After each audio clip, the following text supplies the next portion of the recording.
Alright guys, so as you can tell from the title, yep, I decided to tear this hole apart right here. So it's going to be a lot faster that way, also a lot cheaper. So the plan is to, well, I don't really know exactly how this goes. I've never taken a 4G head off in the car. So I'm not really gonna do a how-to or anything like that, or a step-by-step, because I honestly don't know it myself. But I'm gonna start by taking the bumper off, draining the coolant, draining the oil, undoing the timing. I'm gonna bolt the exhaust manifold. I'm gonna try to leave the turbo hanging. We'll see how that works. I may have to take the turbo out, I'm not sure. If I have to take the turbo out, then the radiator is gonna come out. Obviously, I'm gonna take out the intake, the piping, the strut brace, the intake manifold off. I'm just gonna time lapse the whole thing. I'm not sure if the whole thing is gonna come out in one shot or not, but I'm definitely not gonna do it in one day. It's probably gonna take me several days, working a few hours here and there. So let's get to it.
All right, so luckily the exhaust manifold came off pretty easily. Nothing on the turbo is damaged. It's always nerve-wracking taking these things out because you always get seized bolts and stuff like that. But unfortunately, I did find some more things. So here, you see that right there? So the manifold is cracked. Yep, right there. So the exhaust manifold is cracked. There, it's not terrible, but it's gonna keep on growing for sure. Worst part is the turbo is internally cracked.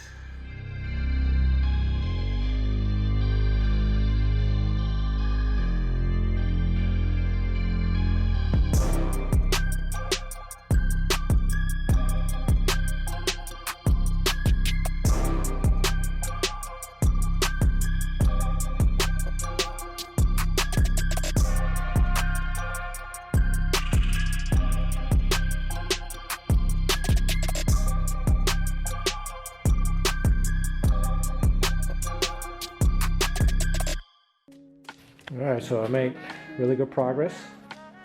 It wasn't that bad. I think I was, what, 2.5 hours, 2 hours, something like that. The intake manifold stuff on these cars is such a pain in the ass, man. Holy moly.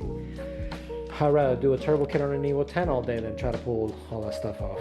Got the timing belt off, got the exhaust manifold off, obviously got the intake manifold off. Next step is just to I gotta take the thermostat housing off, and I think I can let all that rip. I can take the cams out, the rockers out, take the head studs out, and head is out. So probably a couple more hours. Hopefully I can get this head off in one shot. Never taken this apart either, so it's also new for me. So let's see what happens.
There we go.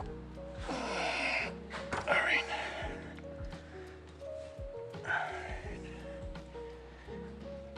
All right.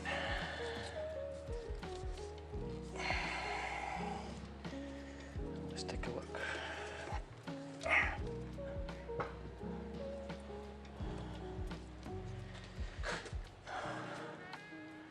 Yeah, I mean, those are definitely stuck open. So, well, man, I didn't even look at the bottom end. I mean, the head gasket looks perfect. Doesn't look like we had head gasket issue, which kind of already knew, because when I did the leak down test, what you do is you put the funnel, the radiator fill funnel, while you do the leak down, and then if you see bubbles coming out of the funnel, then that's how you know that, hey, maybe the head gasket, well, actually no, the head gasket is busted. But this head gasket looks perfect. So definitely no issue there. Makes sense. The car wasn't running hot or anything like that. Let's see, the pistons look perfect. The walls, I mean, there's a little bit of wear.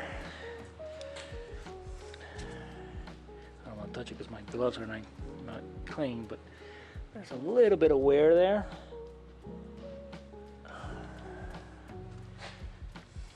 On both sides, but it's just barely just kind of polished.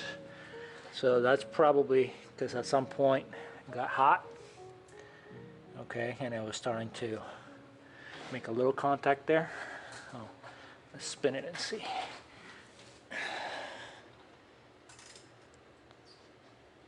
Oh, it spins very smooth, actually.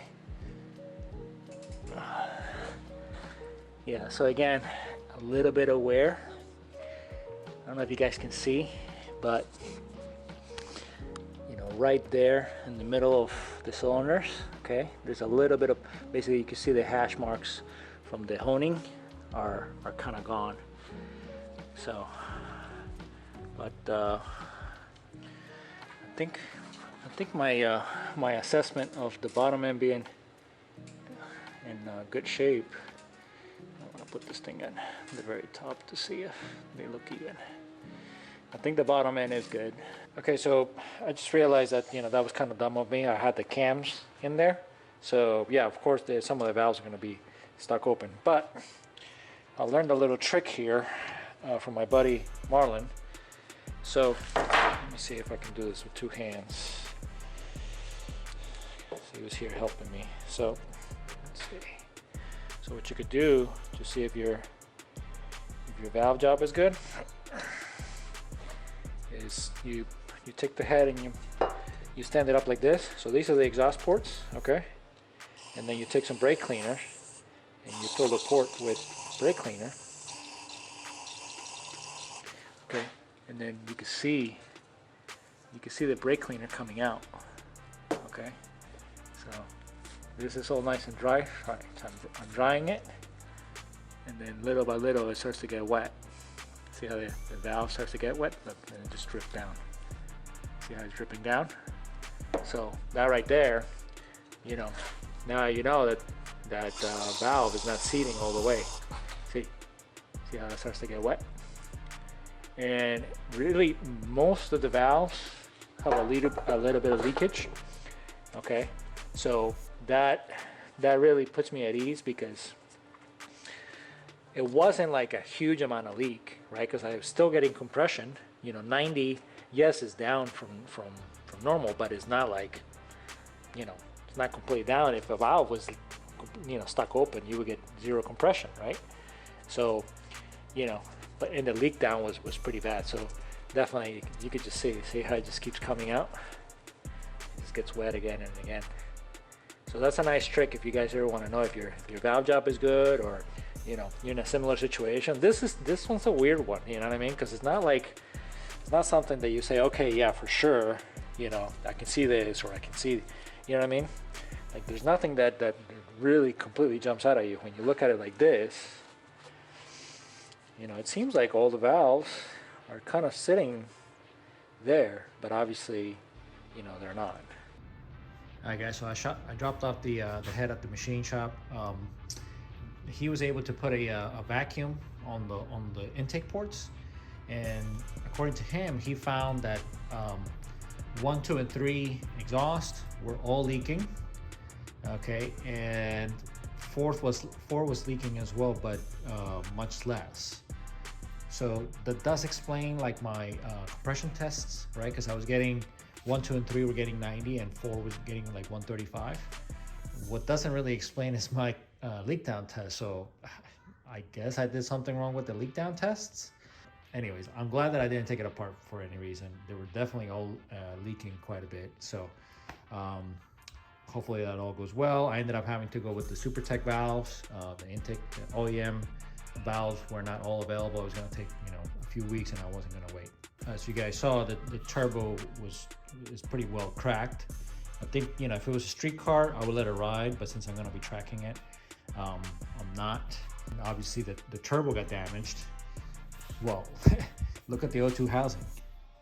So this center divider, okay, in between the two holes, this is supposed to be straight and flat, and it's like a 1/4 inch below.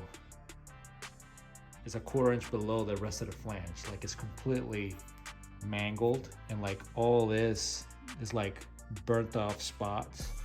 Okay, all those orange things that you can see, that's melted metal. Luckily I was able to find another turbo. I found this from a guy on Facebook from Panama, and luckily he came through. I was a little nervous, to be honest with you. This is an HTA 71, so it's a slight upgrade of an Evo 9.